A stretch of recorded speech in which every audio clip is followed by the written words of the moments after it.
Alors bonjour, bon après-midi à toutes et à tous. Au nom du collectif Échec à la guerre, je souhaite la bienvenue à ce webinaire organisé dans le cadre de notre 13e campagne annuelle du Coquelicot Blanc. Mon nom est Mercedes Roberge, je milite au sein du collectif depuis 9 années, 9 ans, et c'est moi qui assurerai l'animation d'événements aujourd'hui. Mais avant d'aller plus loin, comme il se doit, on tient à reconnaître que nos activités se déroulent sur les territoires autochtones non cédés nommés Tiohtià:ke, Montréal, qui est historiquement connu comme un lieu de rassemblement pour de nombreuses Premières Nations. Je vous signale donc que le webinaire est enregistré pour permettre sa diffusion par la suite. Cette année, la campagne du collectif se déroule sous le thème « Personne ne peut gagner, Russie, Ukraine, OTAN, négocier ». Et le webinaire d'aujourd'hui est intitulé « Guerre en Ukraine, pourquoi il faut négocier ?» justement pour clarifier le sens de ce thème.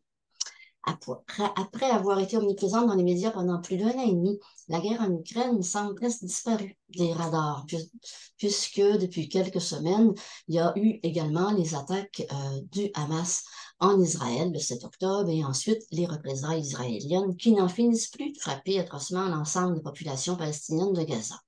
Mais la guerre en Ukraine est toujours en cours. Et c'est à cette guerre que les États occidentaux ont consacré et continuent de consacrer des dizaines de milliards d'aides militaires et autres. Elle continue de représenter un énorme danger pour la sécurité du monde entier et nous devons continuer de nous en préoccuper. Tel qu'annoncé, ce webinaire se déroulera en 3 parties. Chacune des présentations sera suivie d'une période de questions et de commentaires. Dans un premier temps, Raymond Legault, un des porte-parole du collectif Échec à la guerre, expliquera en 15 à 20 minutes pourquoi le collectif a dénoncé dès le début l'invasion de l'Ukraine par la Russie en février 2022. Il expliquera aussi pourquoi le collectif n'endosse pas la caractérisation de la guerre en Ukraine telle qu'elle est véhiculée par les États-Unis et le Canada à sa suite. Dans un deuxième temps, notre invité, M. Jacob Rapkin, que je présenterai davantage tantôt, brossera un tableau du contexte historique de cette guerre. L'expansion de l'OTAN, les 2 Maïdan et leurs séquelles, les accords de Minsk, le rôle des puissances européennes et leur alignement sur les États-Unis, les objectifs de la Russie et leur interprétation en Occident. Et dans un premier temps, Dans un dernier temps, nos 2 panélistes expliqueront chacun pourquoi il est urgent de trouver une solution négociée à cette guerre. Chaque bloc sera suivi dans une période de questions et des commentaires. À ce moment-là, vous serez invités à inscrire vos questions en utilisant le chat, mais en utilisant le chat à l'intention directement de Martine Éloi. Vous pouvez choisir la destinataire lorsque vous écrivez un message pour ne pas distraire l'attention de tout le monde durant les présentations. Donc, vous pouvez inscrire votre question par écrit ou alors indiquer aussi à Martine que vous désirez poser une question verbalement par la suite. Mais l'indiquez-le donc uniquement à Martine pour ne pas déranger tout le monde par le chat ou discussion, dépendamment de votre logiciel, ça prend 2 noms différents. Ensuite, donc, on posera, je transmettrai vos questions aux 2 panélistes. Alors, sans plus tarder, je cède la parole à Raymond Legault, porte-parole du collectif Échec à la guerre, pour sa présentation sur l'invasion de l'Ukraine par la Russie et certains aspects de la propagande ici. Raymond, tu dois réactiver ton son, Raymond.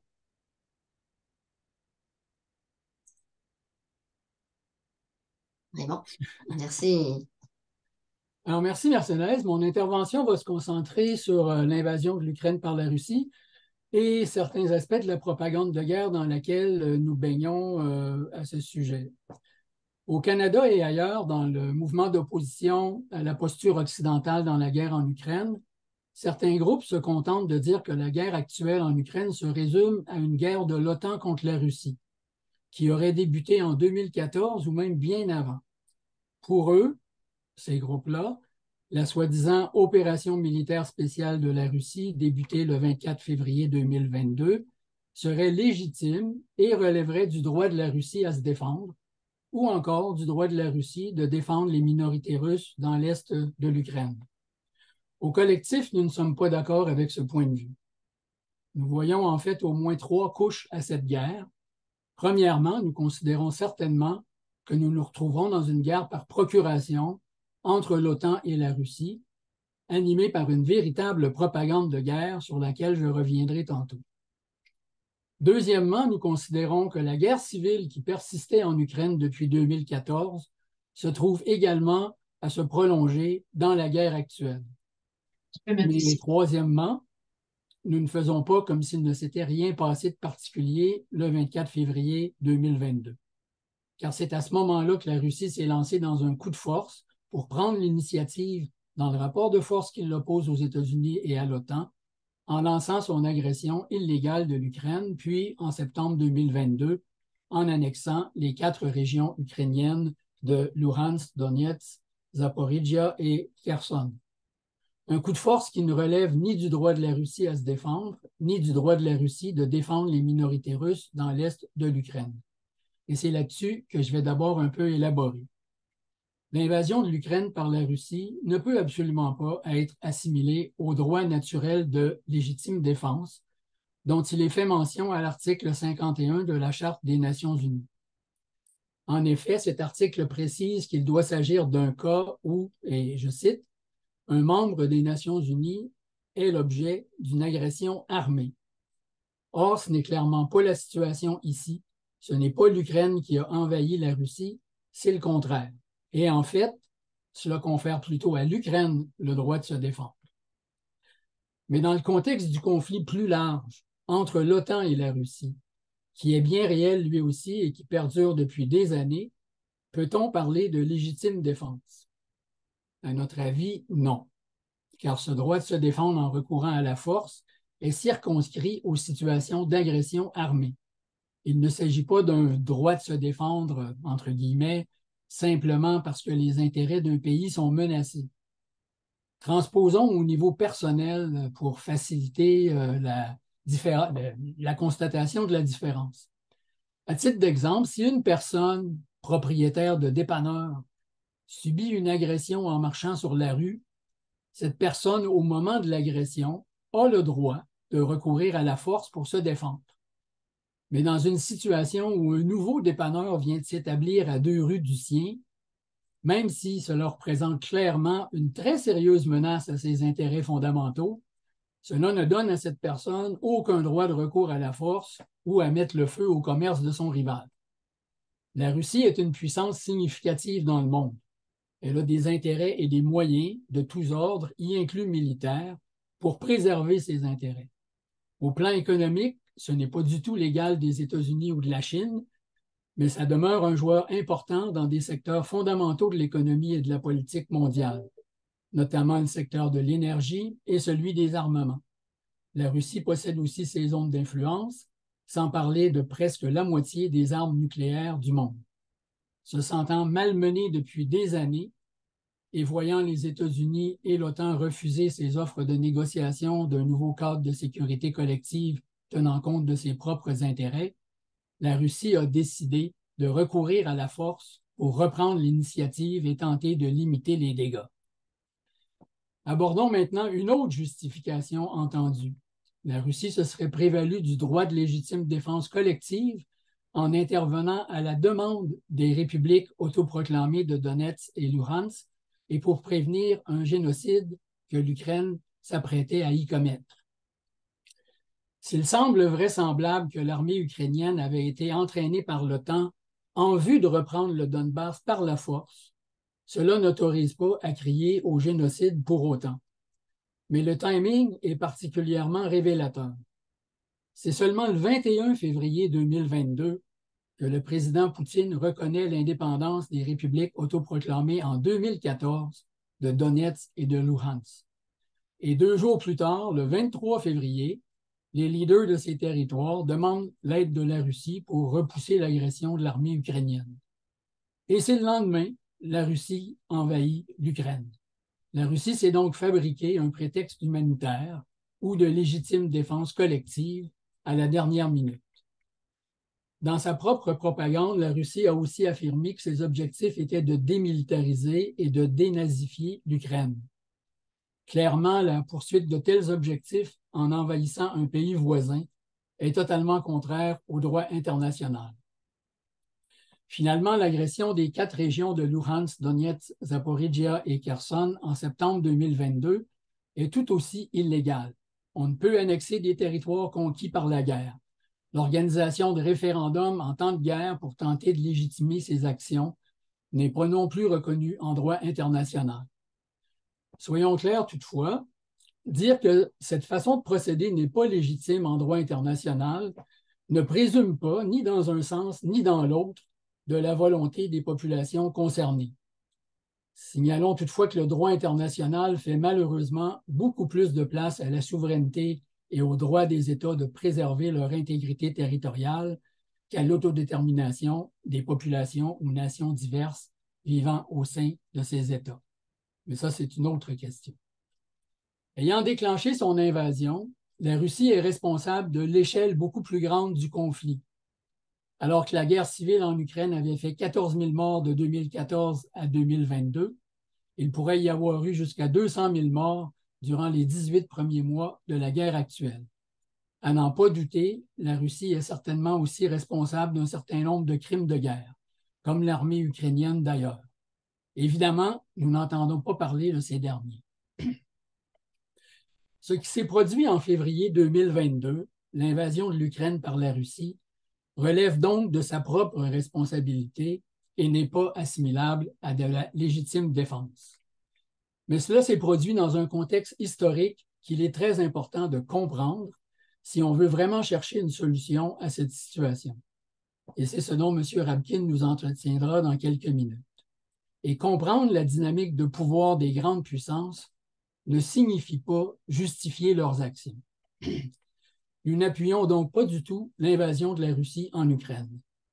Mais nous n'endossons pas non plus la posture de notre pays, le Canada, dans le sillage des États-Unis et de l'OTAN, et la véritable propagande de guerre dans laquelle nous baignons depuis plus d'1 an et demi.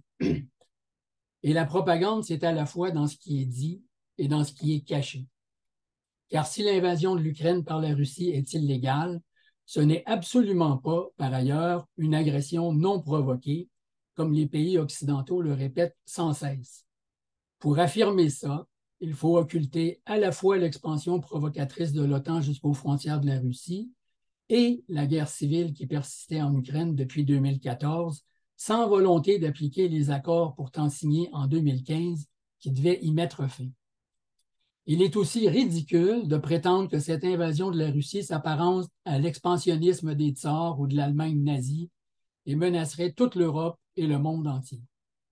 Tout comme il est absurde et totalement hypocrite de prétendre, comme le font les États-Unis, le Canada et les autres pays membres de l'OTAN, que nos pays se sont engagés à soutenir l'Ukraine pour défendre un ordre mondial basé sur des règles, sous-entendant le droit international. On n'a qu'à se rappeler ce qu'ils ont fait dans leur propre guerre en Yougoslavie, en Afghanistan, en Irak, en Libye, en Syrie, pour ne prendre que ces exemples. Et surtout, on n'a qu'à regarder comment ils continuent de soutenir Israël et son prétendu droit de se défendre, alors que ce pays viole présentement toutes les règles de ce supposé ordre mondial, accumulant crimes de guerre, crimes contre l'humanité, voire de génocide contre le peuple palestinien. Il est également absurde et totalement hypocrite de prétendre que la Russie commettrait en Ukraine des crimes sans précédent.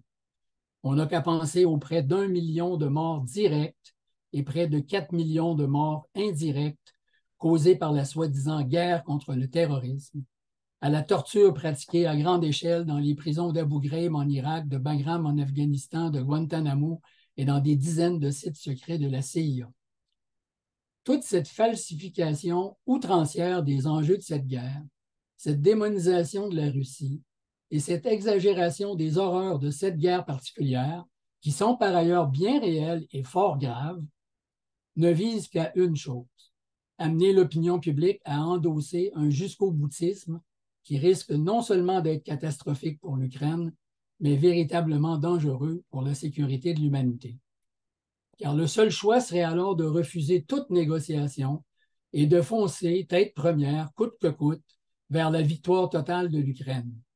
Une victoire qui semble bien loin de se concrétiser alors que la contre-offensive ukrainienne préparée pendant de longs mois et débutée le 8 juin dernier n'a produit aucun résultat significatif.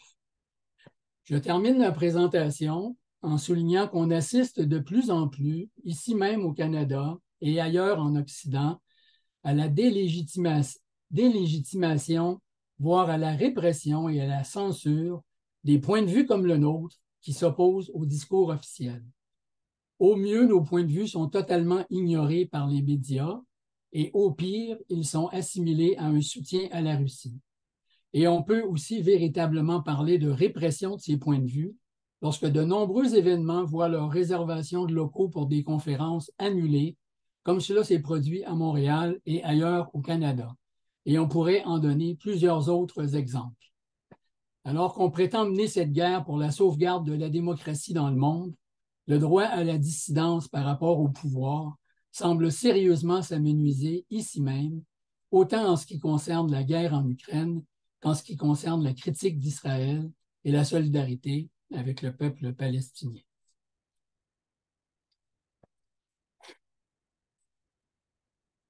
Merci beaucoup, Raymond.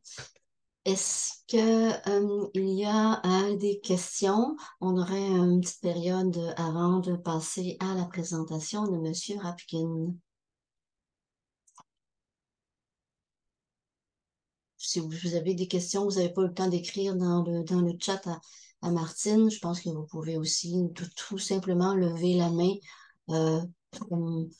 avec l'outil permis par le Zoom.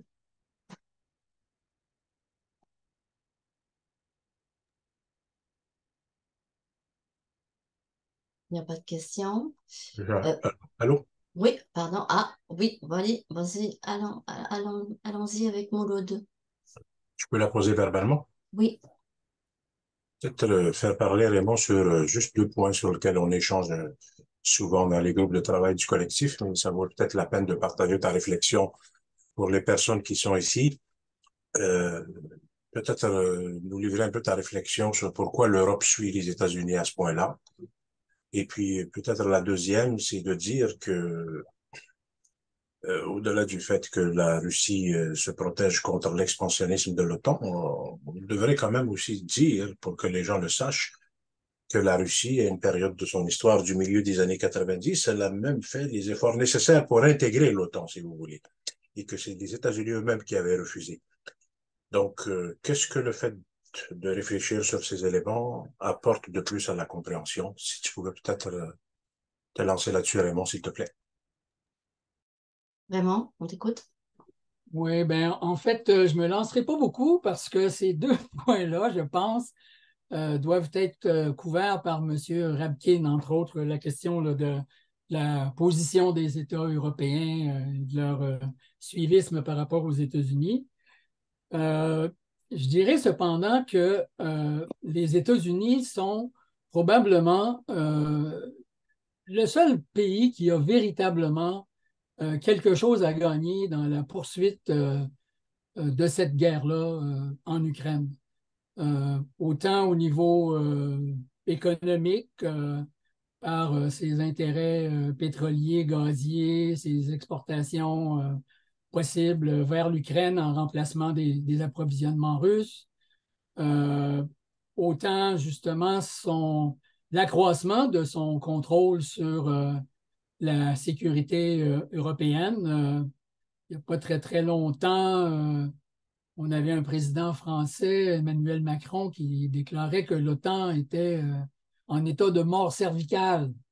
Et on assiste maintenant à une revigoration sans précédent de l'OTAN. Et tout ça, c'est sous le chapeau de direction des États-Unis. Et donc, on a un énorme resserrement des rangs de tout l'Occident impérialiste derrière la façon des États-Unis de voir le monde et de réagir à ce qui s'y produit. Donc, à ce niveau-là, je pense qu'ils sont les grands gagnants. Et le Canada aussi a quelque chose à gagner, étant justement un joueur quand même important au niveau de la production et de l'exportation d'hydrocarbures dans le monde. Le fait que la Russie perd ces marchés-là vers l'Europe et un avantage aussi éventuellement pour le Canada. Je n'irai pas beaucoup plus loin là, dans l'élaboration là-dessus. Je vais laisser à M. Rapkin le soin de développer sur les autres questions. Merci. Est-ce qu'il y a d'autres questions?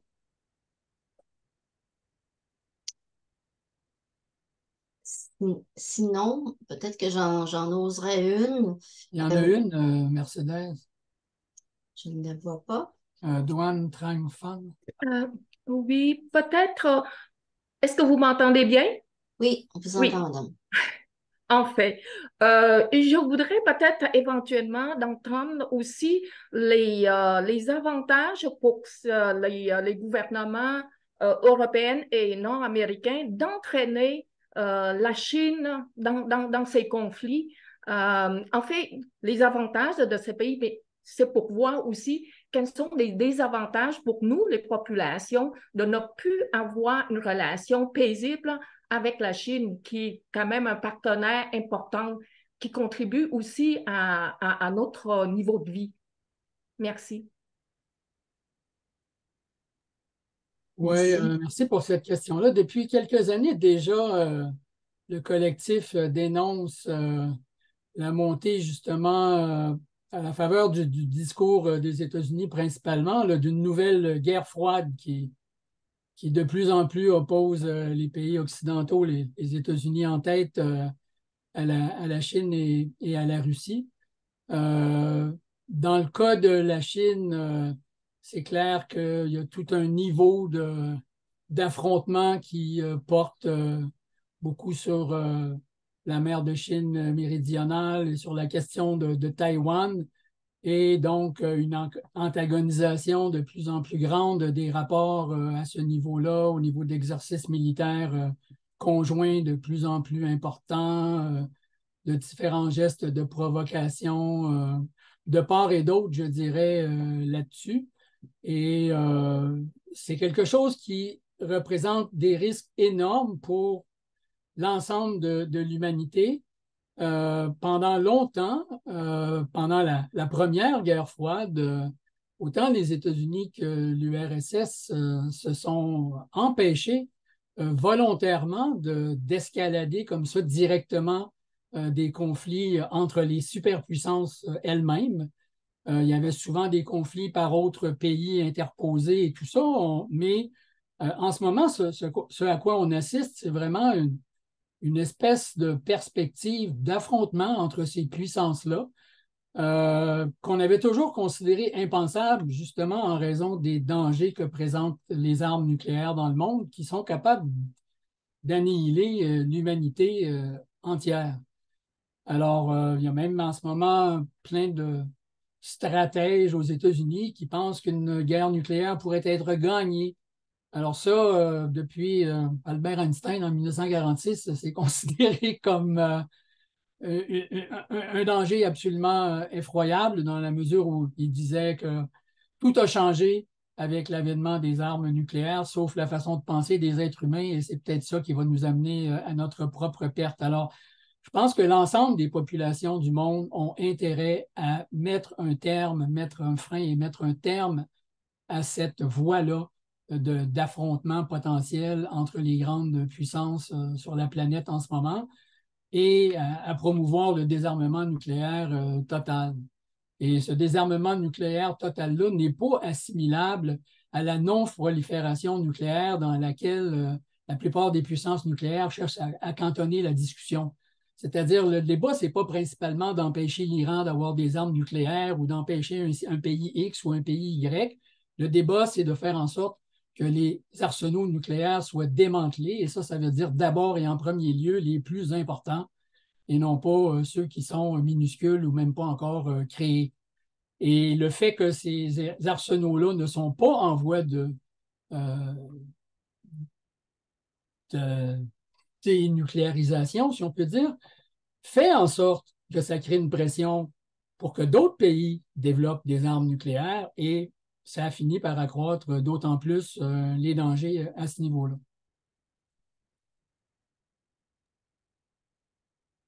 Merci, Raymond. La question que j'allais poser, si on a encore un petit peu de temps, mais très peu, tu l'as dit, comprendre ne signifie pas justifier. Mais manifestement, dans les médias, c'est difficile à faire. Il y a des postures qui sont difficiles à transmettre. Est-ce que tu as le goût d'élaborer un peu là-dessus? Oui, ben, peut-être deux choses. Jusqu'à un certain point, le collectif a encore la possibilité de s'exprimer dans les médias. Entre autres, on a réussi au cours des 2, 3 dernières années à publier un certain nombre de prises de position dans le Devoir et parfois dans des médias du groupe québécois. Mais c'est vraiment minuscule et très peu. On sait qu'au Canada, il y a probablement le quart, sinon plus, de la population qui pense qu'il faut un cessez-le-feu immédiat en Ukraine et des négociations pour mettre fin à la guerre. Les médias n'interviewent à peu près jamais aucun spécialiste, entre guillemets, dont les conclusions iraient dans ce sens-là. Et il y en a, mais on n'interviewe que des spécialistes, entre guillemets, dont les conclusions sont à l'effet qu'il faut entretenir la guerre en Ukraine, toujours aller plus loin jusqu'à la victoire et que c'est possible, etc. Donc, ça, c'est des aspects vraiment qui sont plus sérieux que notre petit accès aux médias à nous. C'est toute la question de comment on présente une guerre ou un conflit. Et on voit exactement la même chose en ce moment en ce qui concerne le conflit israélo-palestinien et les agressions d'Israël contre Gaza.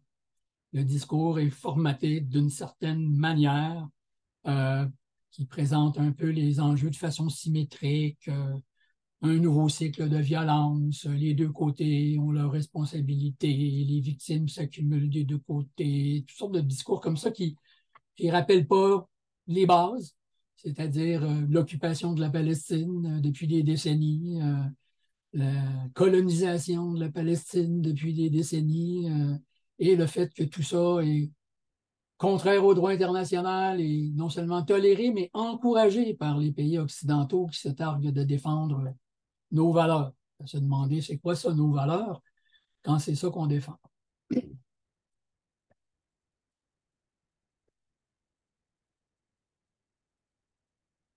Pardon. Alors voilà, je ne vois pas d'autres questions, à moins que Martine, tu en aies reçu. Donc, on passerait au deuxième bloc. Je vais donc, c'est-à-dire la présentation du contexte historique dans lequel s'est insérée la guerre actuelle en Ukraine. Monsieur Yakov Rapkin, que nous entendrons à ce sujet pendant 15 à 20 minutes également. Monsieur Rapkin est professeur émérite d'histoire à l'Université de Montréal et auteur. Ses publications incluent plus de 300 articles et quelques livres. Je vous donne 4 titres. Science Between the Superpowers, A Threat from Within, A Century of Jewish Opposition to Zionism, What is Modern Israel, et Demodernization, A Future in the Past, et encore, pardon, un cinquième, Judaïsme, Islam et Modernité. Il a été consultant pour l'OCDE, l'OTAN, l'UNESCO et la Banque mondiale. Monsieur Rapkin, à vous la parole quant aux enjeux géostratégiques de la crise ukrainienne.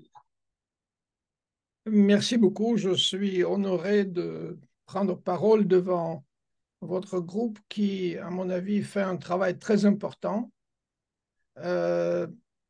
Et je vais parler de l'histoire sans être expert en droit international. Je ne vais pas me prononcer sur, disons, en ce qui concerne le jugement. Je vais essayer tout simplement d'informer l'auditoire de certains détails historiques qui permettront de mieux situer le conflit. Donc, aujourd'hui, les deux États, l'Ukraine et la Russie, partagent une histoire commune, expérience commune depuis le XVIIe siècle, il se développait au sein d'un même État. Et donc, il faut se souvenir que l'Ukraine, comme pays indépendant, a émergé suite au démantèlement de l'Union soviétique. Il y avait une expérience très brève auparavant, mais disons, les liens qui ont été forgés pendant plusieurs siècles font de sorte qu'il y a beaucoup de liens familiaux, de mariages, de liens économiques, bien entendu, culturels, etc. Les grandes villes en Ukraine étaient majoritairement russophones, la campagne était ukrainophone. Le développement des régions de Donbass et de la Nouvelle-Russie ou la Novorussie se fait suite aux conquêtes que fait l'armée russe au XVIIIe siècle. Et donc, il s'agit de territoires Donbass qu'on connaît malheureusement maintenant à cause de la guerre, mais aussi des territoires ce qu'on appelait, Catherine II appelait la Nouvelle-Russie, Novorussie. Ça veut dire les grandes villes qui étaient fondées sous Catherine, c'est Sébastopol en Crimée, Nikolaïev et Kherson, Odessa, sur le littoral nord de la mer d'Azov et de la mer Noire, et Ekaterinoslav, plus tard Dnipropetrovsk, aujourd'hui Dniepr, au bord du fleuve Dniepr. Donc, il y a cette histoire de l'existence commune qui était d'autant plus intensifiée dans le cadre de l'Union soviétique. Donc, l'Union soviétique, contrairement à l'Empire russe, a divisé le territoire en donnant une certaine autonomie à des républiques, de 15 républiques de l'Union soviétique, dont une était l'Ukraine. Et donc en Ukraine, on pouvait utiliser l'ukrainien, il y avait toute une littérature, des universités, etc. Tout cela a commencé sous le régime soviétique, pendant la période soviétique, et surtout l'industrialisation très accélérée depuis les années 1930. Je vous rappelle que Staline a trouvé indispensable d'industrialiser le pays face à la menace nazie, et donc le noyau du complexe militaire industriel soviétique se trouvait en Ukraine. Les grandes fusées étaient fabriquées à Dnipropetrovsk, ce qui est aujourd'hui Dnipro. Les porte-avions étaient fabriqués à Nikolaïev, ainsi de suite. Odessa est devenu un noyau de la culture littéraire russe. Donc, il faut s'en souvenir que donc, les deux zones, les deux aires étaient très, très connectées. En 1991, l'Ukraine, comme les autres républiques de l'Union soviétique, se trouve indépendante. L'Union soviétique est dissoute et l'Ukraine est dans une très bonne position. C'est un des pays les plus développés en Europe, qui a un potentiel militaire et industriel redoutable, et bien entendu, tout un système d'universités, d'éducation supérieure parmi les plus développés en Europe.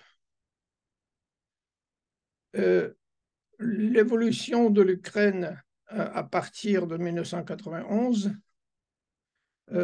rappelle un peu le développement de la Russie, dans le sens qu'il y avait une privatisation massive des avoirs d'État. Ça veut dire, je vous rappelle que toute l'industrie appartenait à l'État dans l'Union soviétique.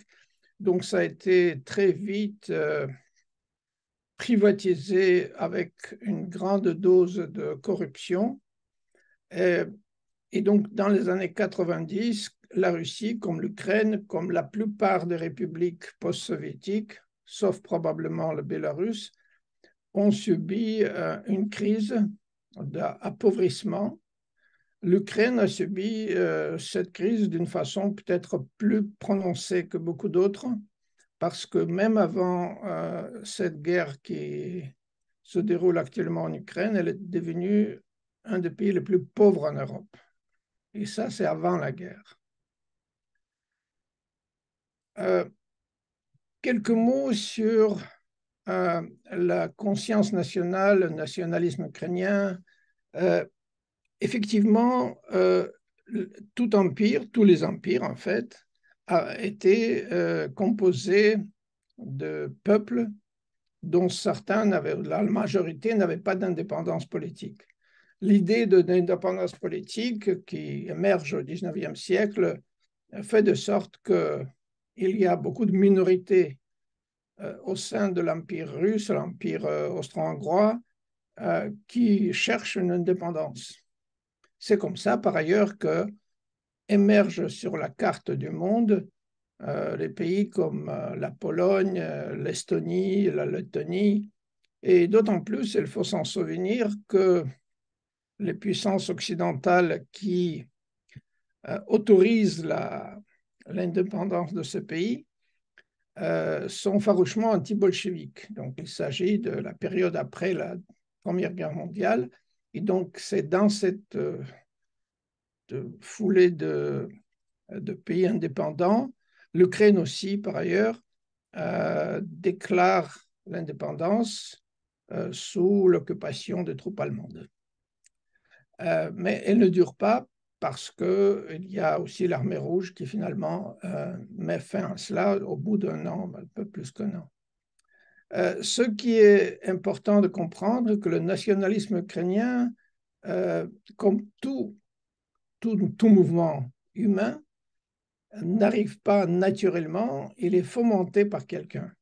Et donc, comme je crois que c'est Geller, le spécialiste de nationalisme, l'a dit que d'abord, il y a les nationalistes et ensuite émergent les nations. Et c'est le cas du nationalisme ukrainien également. Les premiers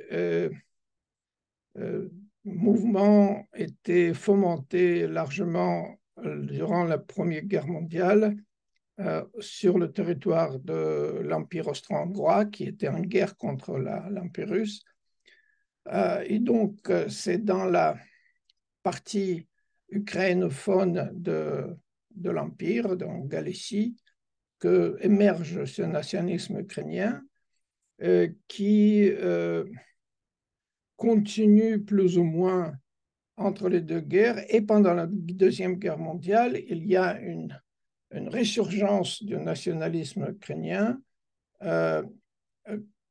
Il y a également l'épisode de collaboration des nationalismes ukrainiens avec les troupes nazies. Et récemment, on nous a rappelé cette histoire avec l'épisode de M. Unka au Parlement, qui était ovationné au Parlement à Ottawa. Et ça nous rappelle en fait le rôle que ces réfugiés collaborateurs nazis avaient à jouer et ont toujours à jouer dans la politique extérieure du Canada et des États-Unis et d'autres pays occidentaux. Parce qu'ils étaient intégrés à la société canadienne, autorisés d'immigrer au Canada parce qu'ils étaient utiles. Ils avaient un rôle à jouer pour déstabiliser l'Union soviétique. Et effectivement, il y a des unités ukrainiennes dans le territoire ukrainien qui étaient financées en grande partie par l'Occident et qui fonctionnaient contre les autorités soviétiques pendant probablement une dizaine d'années. Donc, on a récupéré ces collaborateurs à des fins de la guerre froide. Et donc, vous voyez que les intérêts géopolitiques des États-Unis et d'une façon subsidiaire du Canada était toujours attaché à l'Ukraine. Après l'indépendance, les États-Unis ont développé tout un réseau d'institutions en Ukraine, tout à fait ouvertement. Donc, je ne parle pas d'un complot ou d'activités clandestines.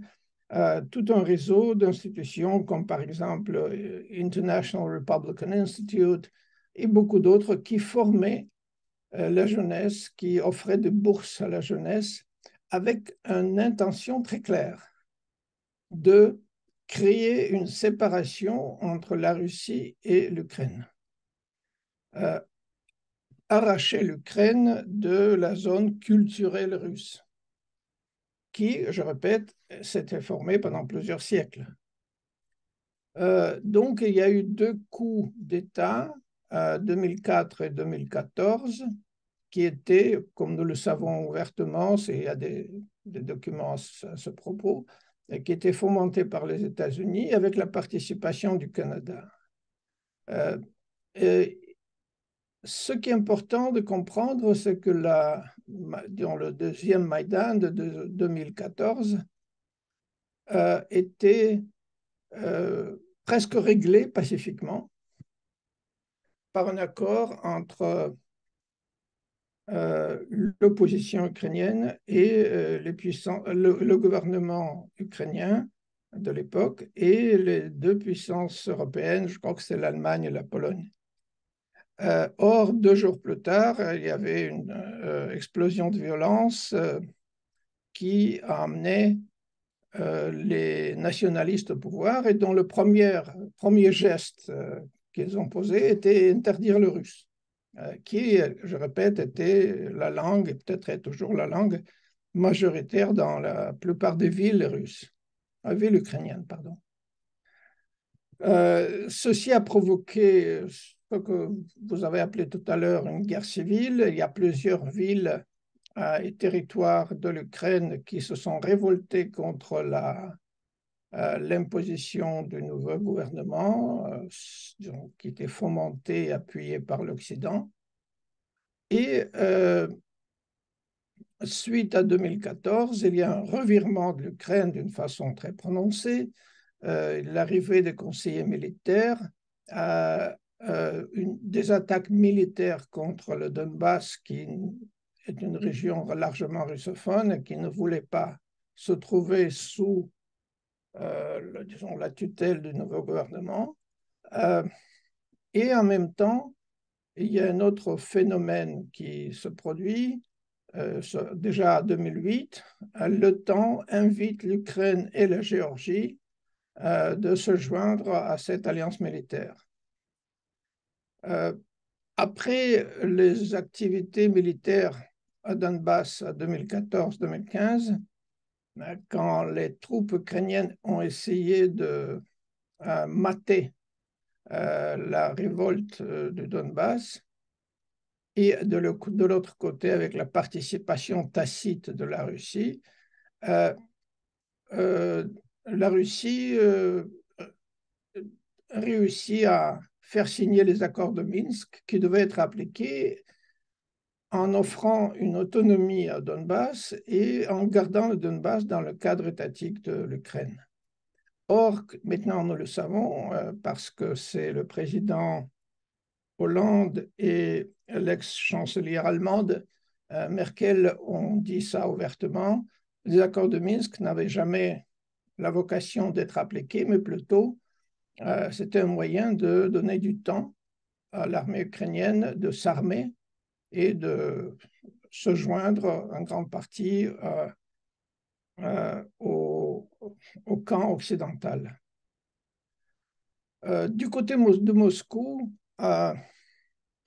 depuis 1991, depuis l'indépendance de l'Ukraine, ce qu'on peut observer, c'est une certaine insouciance, oubli, incompétence, illusion et surtout la passivité à l'égard de l'Ukraine. C'est un peu le résultat des liens historiques avec l'Ukraine. Pour beaucoup de Russes, et Poutine l'avait dit très clairement à plusieurs reprises, l'Ukraine est à tel point proche que beaucoup ont de la difficulté à la concevoir comme un pays indépendant. Et ceci a joué contre la Russie parce que les services spéciaux occidentaux agissaient très ouvertement en Ukraine, tandis que la Russie largement négligeait ce qui se passait. Et il faut rappeler ici l'opinion de George Kennan, qui était un grand diplomate américain, l'auteur de la politique d'endiguement de l'Union soviétique lors de la guerre froide. Dans ses mémoires qu'il a publiés, il disait que les États-Unis ont besoin d'un ennemi, et donc la Russie n'aurait jamais atteint un niveau d'ami des États-Unis, quels que soient ses efforts.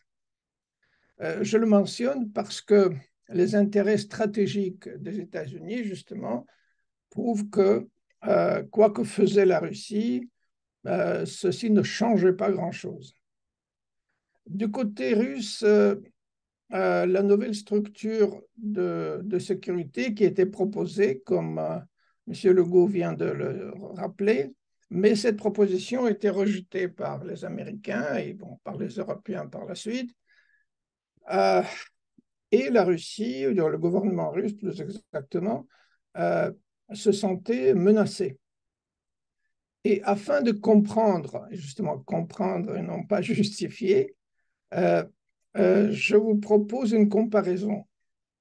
Imaginez-vous deux coups d'État anti-américains à Ottawa, avec des conseillers russes et chinois qui arrivent au Canada, avec la décision d'une alliance militaire russe ou chinoise d'intégrer le Canada. Quelle serait la réaction de Washington? Nous nous souvenons quelle était la réaction de Washington lorsque les fusées soviétiques étaient installées à Cuba. Je dirais que le scénario imaginaire que je vous propose aurait provoqué une réaction de Washington bien avant l'arrivée des conseillers russes et chinois. Mais en laissant cette histoire en conditionnel, revenons à la vraie histoire. Aujourd'hui, on voit qu'il y a une certaine unité occidentale contre la Russie. Et ce qui est intéressant et ce qui n'était pas présent lors de la guerre froide, à mon avis, la situation actuelle est beaucoup plus grave que la guerre froide. Il y a un langage pseudo-religieux qui présente le conflit en Ukraine et maintenant la situation en Palestine comme une lutte entre le mal et le bien. Donc, il s'agit en fait des valeurs. On attribue des valeurs positives à ceux qu'on appuie en Occident et diabolise l'autre côté.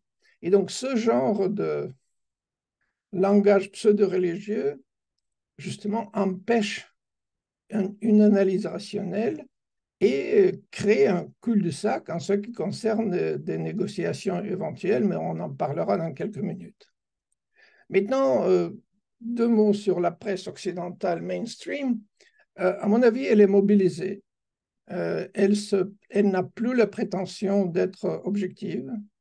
Elle joue un rôle dans la mobilisation des masses, dans,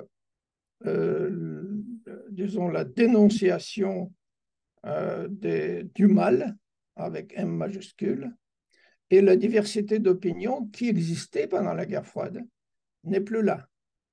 Et donc, c'est pour cela aussi que je dis que la situation actuelle est plus grave que celle de la guerre froide. Même sous Staline, vous pouviez prendre un train de Paris à Moscou. Ce n'est plus le cas. Donc, aujourd'hui, probablement, dans ma vie, donc j'ai 78 ans, dans ma vie, peut-être, c'est la période la plus dangereuse en ce qui concerne l'anéantissement du globe. Avec cette remarque plutôt pessimiste, je termine mon exposé. Merci beaucoup, monsieur. Alors, je suis certaine que ça va susciter des questionnements. Qui a une question à poser, que ce soit en l'ayant déjà un peu écrite ou non, plus spontanément. Euh, Mouloud, on t'écoute. Oui, merci beaucoup, Yakov. La question que je me pose en écoutant votre exposé, je comprends l'utilisation de l'élément de l'extrême droite issu du nationalisme ukrainien dans l'effort de containment de l'Union soviétique post-second conflit mondial. Ce que j'aimerais comprendre de votre point de vue d'historien, quels étaient les arguments qui étaient donnés pour soustraire les néo-nazis ukrainiens au jugement du tribunal de Nuremberg en 1946, par rapport notamment au contexte de l'époque post la Shoah. Donc ça, c'est le premier élément. Donc comment a été justifié justement le fait que cette extrême droite n'a pas été soumise au processus de Nuremberg? Ça, c'est la première question. Et la deuxième, toujours en lien justement avec l'argument russe qui dit de vouloir de dénazifier. Ce que j'aimerais comprendre, c'est, et là vous êtes dans votre jardin quelque part et votre champ de compétences, c'est la proportion que représente la population juive en Ukraine, qui est somme toute assez minoritaire, et le rôle de Zelensky, justement pour neutraliser l'argument russe de dénazification en agitant justement le fait que Zelensky est un président juif. Donc, je ne veux pas poser la question directement parce que je sais que sa formulation ne va pas vous plaire, mais Non, comment la question juive intervient dans le conflit ukrainien? Est-ce qu'il y a une question juive d'abord? À mon avis, non. Je vous À écoute. mon avis, disons, c'est un argument politique qu'on utilise, les origines du président ukrainien, mais à mon avis, ça ne joue aucun rôle substantiel dans sa politique, quoi que ce soit. Et par ailleurs, c'est aussi, tant qu'on en parle, le seul pays qui a protesté l'ovation de M. Onka au Parlement du Canada n'était pas Israël, c'était la Pologne. Donc, il y a parfois des intérêts politiques qui jouent un rôle beaucoup plus important que les origines. Juste pour vous rappeler. En ce qui concerne votre première question. Sur Nuremberg. Pardon? Sur Nuremberg. Oui. Suite à la Deuxième Guerre mondiale, il y a eu beaucoup de choses bizarres qui se sont produites. Le fait que les collaborateurs ukrainiens, mais pas seulement ukrainiens, lettons, lituaniens, il y avait une division SS un peu partout, en France aussi, il ne faut pas oublier. L'Union soviétique était attaquée par 15 pays. Donc, ce n'est pas l'Allemagne nazie uniquement, c'était 15 pays ou bénévoles comme espagnols bon, qui ont débarqué. Mais suite à la Deuxième Guerre mondiale, du côté américain et probablement du côté soviétique, il fallait trouver un modus vivendi avec ces pays.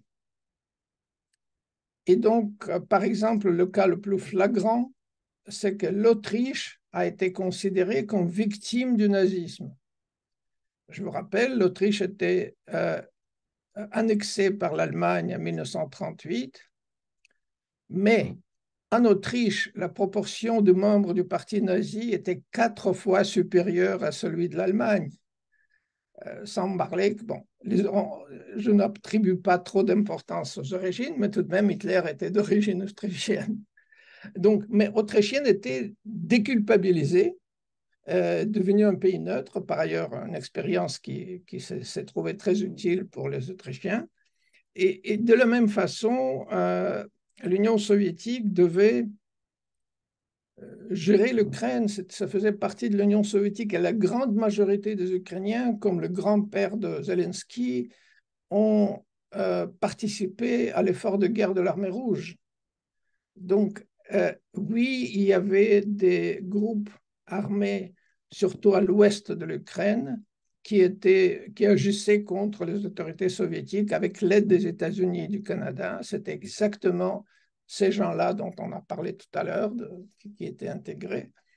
Mais finalement, ce n'était pas une menace très grave. Par contre, dire que le peuple ukrainien, par exemple, au Letton, était divisé entre deux parties, certains étaient disons, luttaient contre les nazis, les autres aidaient les nazis, aurait été politiquement assez myope.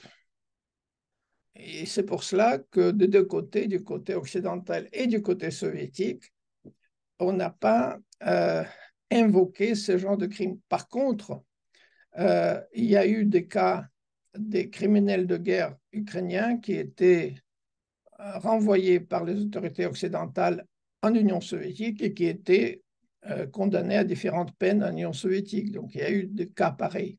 Et vous vous souvenez, il y avait un cas d'un Ukrainien, Demianuk, en Israël, qui était extradé des États-Unis. Donc, ce genre de choses se faisait, mais pour des raisons politiques, on ne pouvait pas accuser la plus grande partie de l'Europe d'avoir collaboré avec la Nazie. Donc, en ce qui concerne les valeurs européennes, il faut se souvenir des valeurs. Merci. Alors, je vous transmets deux questions qu'on a reçues par écrit. Pardon, je vous transmets donc deux questions qu'on a reçues par écrit.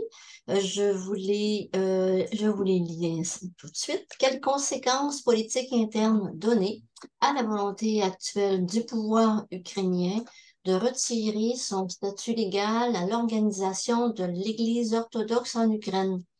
Église qui, jusqu'à tout récemment, était liée au patriarcat de Moscou. Et je vous donne tout de suite la deuxième question, mais Monsieur Jacob, je vous ai copié ces questions dans la discussion si vous voulez les relire.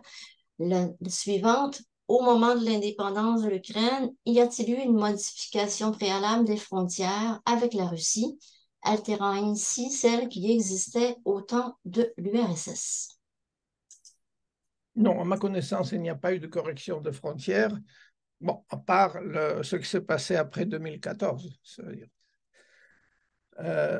Mais on sait que déjà, je crois qu'en 1991, il y avait un référendum en Crimée déjà concernant l'appartenance à l'Ukraine. Donc la majorité voulait rejoindre la République russe. Mais disons, Yeltsin n'a jamais donné suite à ce genre d'initiative. Comme par ailleurs, Poutine, en 2014, n'a pas donné suite aux initiatives à Odessa, dans les grandes villes ukrainiennes, qui voulaient aussi se détacher du nouveau pouvoir ukrainien. Donc ça, c'est la deuxième question. Première question concernant l'Église. Oui, donc il faut comprendre que pendant des siècles, c'était la même Église. Fait, le territoire qu'on appelle la Russie a été baptisé à Kiev. Donc, c'est très difficile de parler d'une histoire différente en ce qui concerne les églises. Mais après 2014, il y a eu des tentatives réussies de détacher l'Église, les fidèles orthodoxes en Ukraine de l'Église orthodoxe russe. Et ça a été, disons, promu par les Américains aussi, donc ils ont participé à cet effort. Et je crois qu'il y a quelques années, on a formé une église ukrainienne orthodoxe différente. Donc, et il y a eu des cas d'expulsion des prêtres des églises, il y a eu des cas d'incendie des églises. Tout cela était rapporté parfois dans la presse occidentale, mais pas beaucoup. Mais il y a eu si vous cherchez, vous trouverez des traces. Donc, il y a eu des cas de violence contre les fidèles et surtout contre le clergé. Actuellement, donc, on n'a pas entièrement expulsé cette église, mais je répète, c'est vraiment un conflit qui est fomenté par la politique. Ça n'a rien à voir avec les religions proprement dites. Merci. On pourrait peut-être prendre une dernière question avant d'ensuite passer au bloc 3. C'est Mouloud qui nous a réécrit la question sur la volonté russe dans les années 90 de rejoindre l'OTAN. Bon, de nouveau, je vous renvoie aux mémoires de George Kennan, qui est à mon avis très révélateur pour ceux qui s'intéressent à cette question. Les dirigeants russes avaient des illusions comme quoi ils voulaient construire, dans les mots de Gorbatchev, une maison commune européenne, disons l'Europe unie. Les États-Unis n'avaient jamais appuyé cette initiative parce que pour eux c'était important, et nous le voyons maintenant, de garder l'Europe dans le giron atlantique. Et donc la Russie effectivement a proposé de rejoindre l'OTAN, mais cette proposition a été rejetée. Mais ça montre à quel point les dirigeants russes de l'époque et en fait la classe éduquée en Europe, en Russie, était pro-occidentale avec des points de vue véritablement naïfs, comme si la géopolitique n'existait pas, comme si elle était abolie. Et nous voyons très clairement aujourd'hui que l'idéologie soviétique, la lutte contre le bolchevisme, tous ces palabres idéologiques, en fait, n'ont pas joué un rôle important. Et même les pays qui étaient fondés après la Première Guerre mondiale, la Lettonie, l'Estonie, Lituanie, et ouvertement, les dirigeants occidentaux disaient c'est un cordon sanitaire contre le bolchevisme. Bon, il n'y a plus de bolchevisme, mais le cordon sanitaire est bien là. Alors, comme annoncé, on va débuter le bloc 3 et on va recommencer avec M. Ravkin d'abord. Mais tout d'abord, le bloc 3, c'est comme le thème du webinaire est la guerre en Ukraine, pourquoi il faut négocier. On vous a entendu toutes les deux brosser un tableau des principaux pans de cette guerre. On aimerait vous entendre maintenant en 5 minutes chacun. Pourquoi, à votre avis, il est non seulement important, mais urgent de rechercher et de trouver une solution négociée à cette guerre. Donc, chacun 5 minutes, puis ensuite, on prendra 10 minutes de questions globales. À vous, M. Rapkin. Bon, toutes les guerres se terminent soit par une défaite totale, qui est le cas de l'Allemagne nazie, ou bien par une négociation. Dans le cas du conflit en Ukraine, du côté ukrainien, je crois qu'il y a une législation qui a été adoptée par le Parlement ukrainien qui interdit négociation avec la Russie. Donc ça résout le problème d'une certaine façon.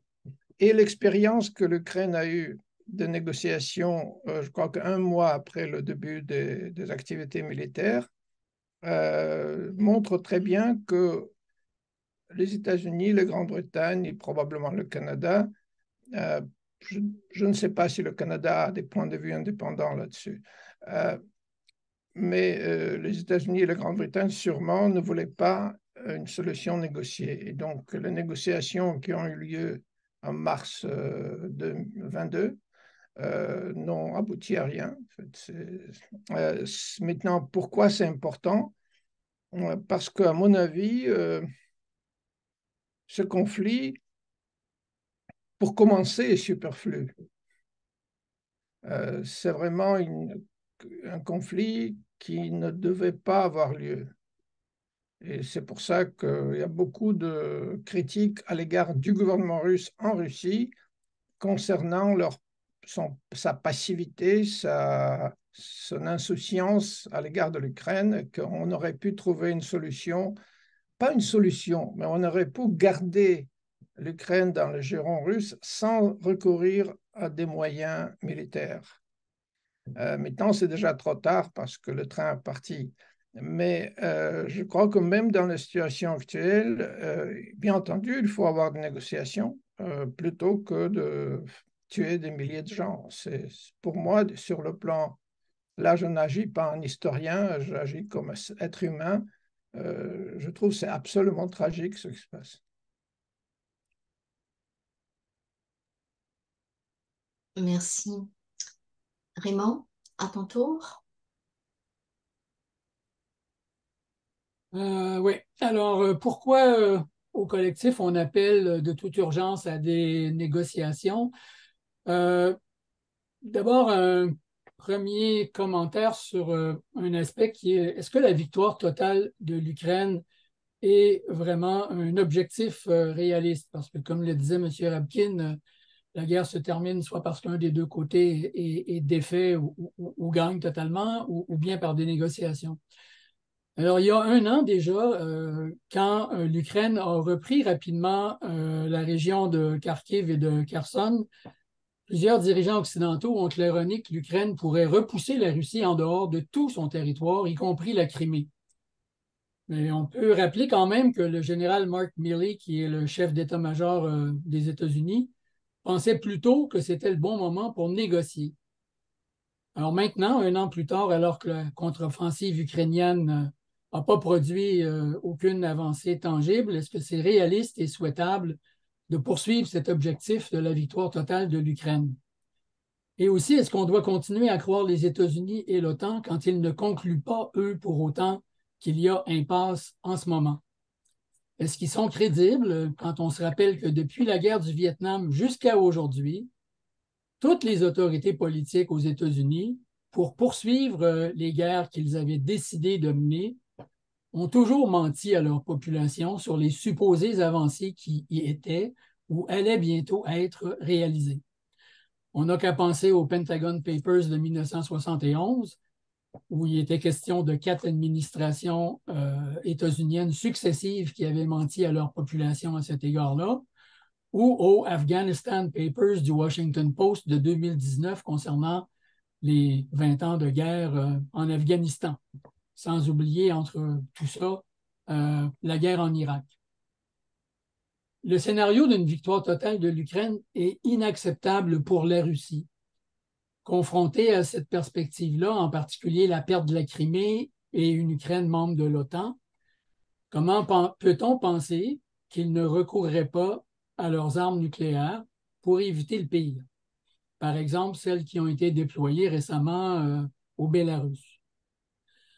Rappelons à cet égard qu'au mois d'août dernier, une centaine de revues médicales et scientifiques, dont les plus prestigieuses comme le British Medical Journal, The Lancet, the Journal of the American Medical Association, puis le New England Journal of Medicine, pour n'en nommer que quelques-uns, donc une centaine de revues médicales et scientifiques ont publié un éditorial commun rappelant que la menace d'une guerre nucléaire n'a jamais été aussi importante depuis la guerre froide et appelant au désarmement nucléaire. Pourquoi négocier maintenant? Le rejet des négociations pour rechercher la reconquête par l'Ukraine de tout son territoire est une voie irréaliste et extrêmement dangereuse. La recherche d'un rapport de force plus favorable avant de négocier risque aussi d'être illusoire. Comme le disait M. Rabkin, c'est une tragédie, cette guerre, comme toutes les guerres. Quel sort va connaître l'Ukraine si la guerre s'enlise davantage?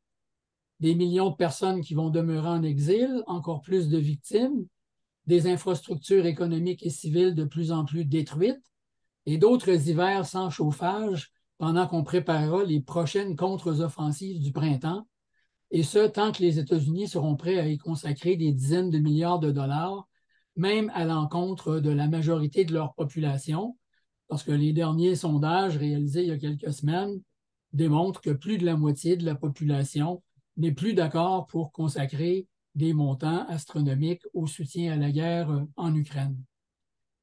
La Russie disposant d'effectifs beaucoup plus nombreux et d'armements équivalents en plus grande quantité, la percée éclair espérée par l'Ukraine risque de ne jamais se produire. À poursuivre dans ce sens, personne ne peut gagner.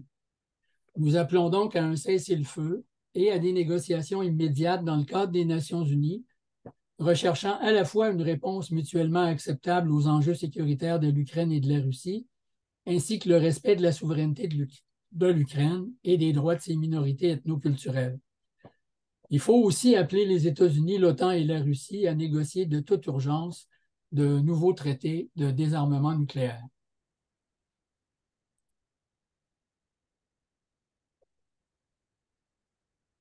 Oui, je voudrais ajouter quelque chose. Oui, allez-y. Euh, euh, oui, on peut discuter de la force de l'armée ukrainienne versus l'armée russe, mais à mon avis, l'enjeu n'est pas du tout là. Euh, Disons, l'armée russe s'est retirée, donc c'est important de comprendre, s'est retirée de la région, de certaines régions que vous avez mentionnées. Il n'y a pas eu de bataille. Kherson était abandonné, il n'était pas reconquis. Et donc, c'était des retraites plutôt stratégiques. Mais tout cela n'a aucune importance, à mon avis, parce que pour les États-Unis, cette guerre est extrêmement avantageuse. Ils arrivent à tester les armements contre les armements russes à un coût uniquement financier. Donc, il n'y a aucun soldat ou presque américain qui est tombé en Ukraine. Bon, il y a quelques-uns, mais disons, ce n'est pas officiel. Et donc, cette guerre par procuration certainement affecte la Russie, certainement expose certaines faiblesses de la Russie, sans que les États-Unis souffrent de cela. Et nous avons vu dans le dernier discours, le jeudi dernier, il y avait un discours du président Biden qui a dit ça en toutes lettres. D'abord, il a fait un lien entre l'Ukraine et Israël. Donc ça, c'est le camp du bien contre le camp du mal.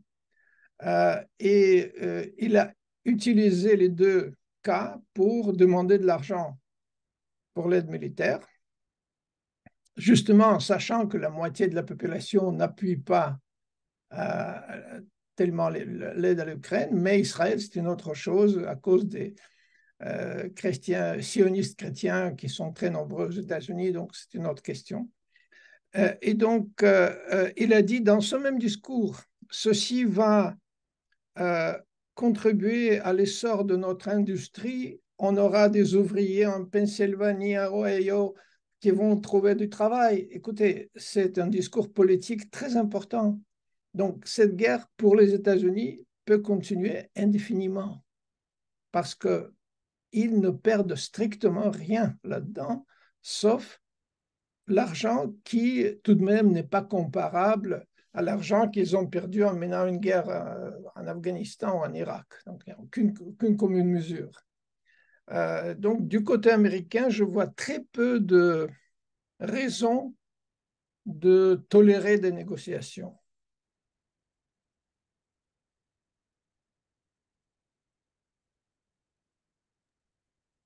Alors, on aurait du temps pour quelques questions que vous pouvez adresser soit à Raymond Legault, soit à M. Yakov Rapkin.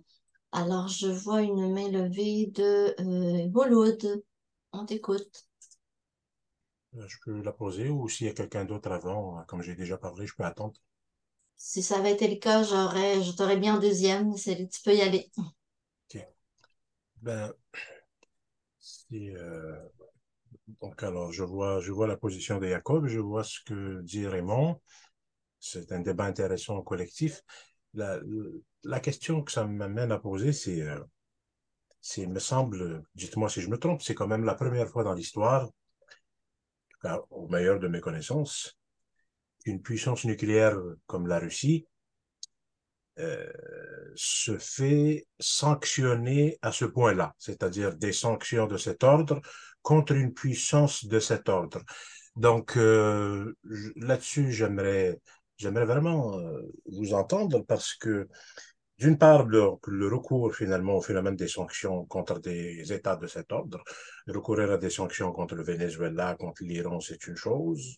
quoique le Venezuela et l'Iran, ce n'est pas la même puissance, mais contre la Russie, c'en est une autre. Mais quand même, un des éléments qui m'amène à pondérer votre point de vue, Jacob, c'est quand même le fait que les États-Unis ont recours à des sanctions comme empire, mais ils constatent aussi qu'il y a beaucoup de pays qui ne l'y suivent pas, et les pays qui ne l'y suivent pas ne subissent pas beaucoup de contre-coups par ailleurs. Donc, dans ce jeu-là, les États-Unis perdent quand même quelque chose en termes de capacité de dissuasion à long terme peut-être. Je ne sais pas comment vous le voyez, cet élément-là. Bon, je peux répondre. Bon, je n'ai pas dit que les États-Unis sont dans une posture de force. D'accord. Effectivement, il y a des problèmes internes aux États-Unis. C'est le seul pays développé où l'espérance de vie baisse. Il y a beaucoup de problèmes. Mais justement, les empires en déclin sont particulièrement violents. Ça, nous savons, et quand vous le savez aussi de votre histoire personnelle, probablement. Donc, ici, nous observons une tentative de garder justement ce que les Américains appellent le leadership américain, indispensable nation, bon, tout cela. La question est jusqu'où ça pourrait aller. Mais disons, ça c'est une autre question, ça n'a rien à voir avec les négociations. Donc, ils peuvent refuser les négociations pendant très longtemps parce que ça ne coûte pas grand-chose. Oui, effectivement, le monde soi-disant le Sud, le BRICS, etc., ne suivent pas les États-Unis.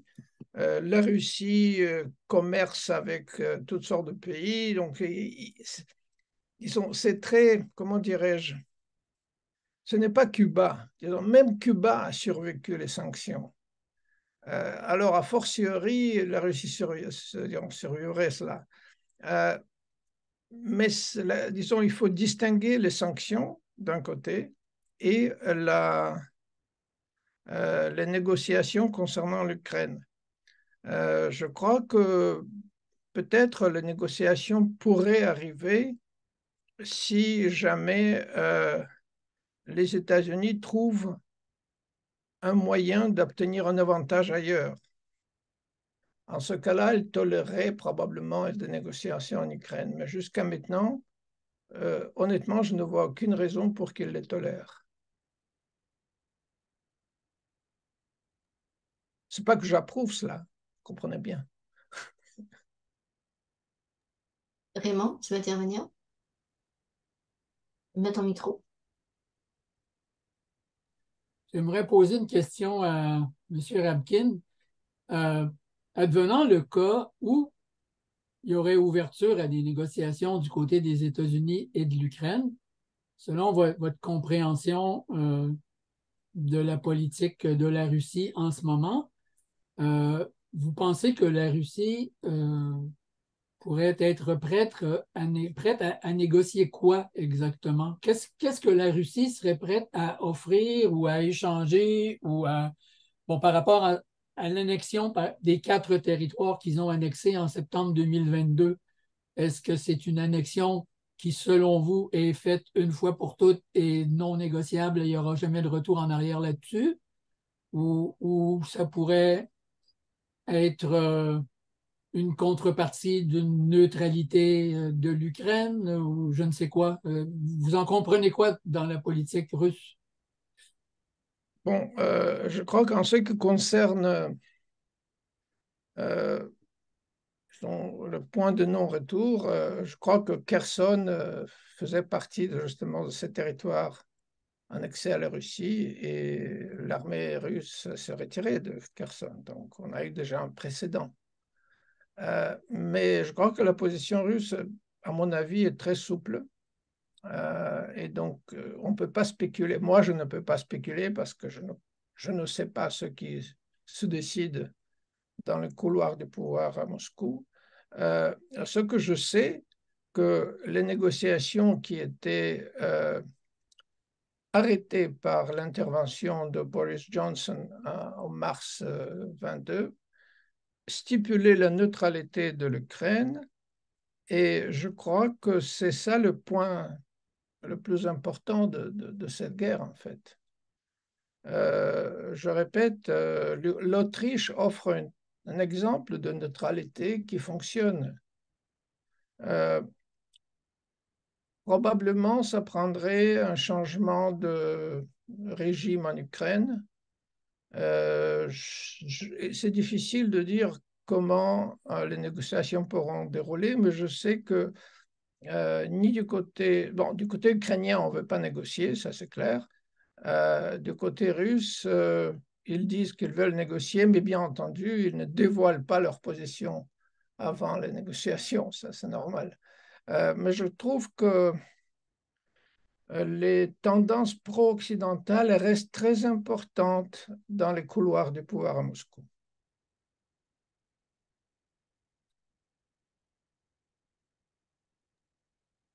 Merci, M. Rapkin. On a une question, mais j'inviterai Mme Duong Trang Phan. Est-ce que vous voulez la présenter verbalement? Parce que le texte que j'ai reçu, on dirait qu'il manque, il manque des morceaux dans le texte. Êtes-vous disposé à la présenter? C'est très bien. D'ailleurs, c'est un petit peu plus clair pour moi ma question. Je voudrais vous entendre pour les quelques moments qui nous restent sur ce que je perçois, les trois entités. Dans chaque pays en conflit, on a le pouvoir politique, le pouvoir financier, donc on entend l'armement, le militaire, l'industrie militaire et aussi la population, ces trois entités, et que je perçois dans ces conflits qu'à l'intérieur de chaque pays, il y a une guerre que les deux premiers livrent contre sa propre population, la guerre de la propagande. Et j'ai comme l'impression que ces scènes-là, quand j'entends M. Rapkin dire que c'est comme un désespoir qu'on ne va pas gagner celle-là. Je voudrais vous entendre. En fait, c'est que je me demande si j'ai encore l'illusion que la guerre du Vietnam a pris fin parce qu'il y a le peuple américain a pris la rue pour nous. Je ne crois pas que j'ai compris la question. Quelqu'un peut me le résumer très brièvement? Elle demande, c'est quel pourrait être l'équivalent de la conscience anti-guerre américaine face à l'invasion du Vietnam par les Américains. Est-ce qu'il existe une conscience soit russe, soit ukrainienne pour mettre fin à cette guerre? C'est ça que je comprends. Bon, je crois que du côté russe et du côté ukrainien, il y a un contrôle assez serré du discours public. Et donc, on ne peut pas entendre beaucoup de voix concernant la fin de la guerre. Dans les conditions actuelles, on ne les entend pas. En ce qui concerne les États-Unis, ce n'est pas une question importante parce qu'il n'y a pas de cercueil américain qui arrive, à la différence de la guerre au Vietnam. Tout de même, les États-Unis ont perdu 55 000 soldats au Vietnam. Ici, probablement, ils ont perdu une douzaine, donc ce n'est pas la même chose. Et je crois que, en général, aux États-Unis, la politique étrangère ne joue pas un rôle dans les décisions de élections présidentielles. C'est rare que ça joue un rôle. Donc, la dynamique interne en Russie et en Ukraine pourrait faciliter la fin des hostilités, mais je crois que ici, la décision reste non pas tellement à Kiev et à Moscou, mais à Washington.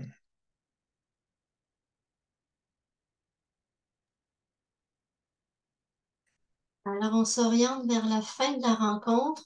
Avant de conclure, je vous donne une dernière petite chance, Raymond Legault et Yakov Rapkin, pour un petit mot de la fin. Bon, je crois que j'apprécie l'invitation que j'ai reçue. Je crois que c'est très important de rétablir la diversité d'opinions dans l'espace public. c'est très, très grave que, comme je crois que M. Legault a dit, chaque tentative de présenter un point de vue alternatif est condamnée.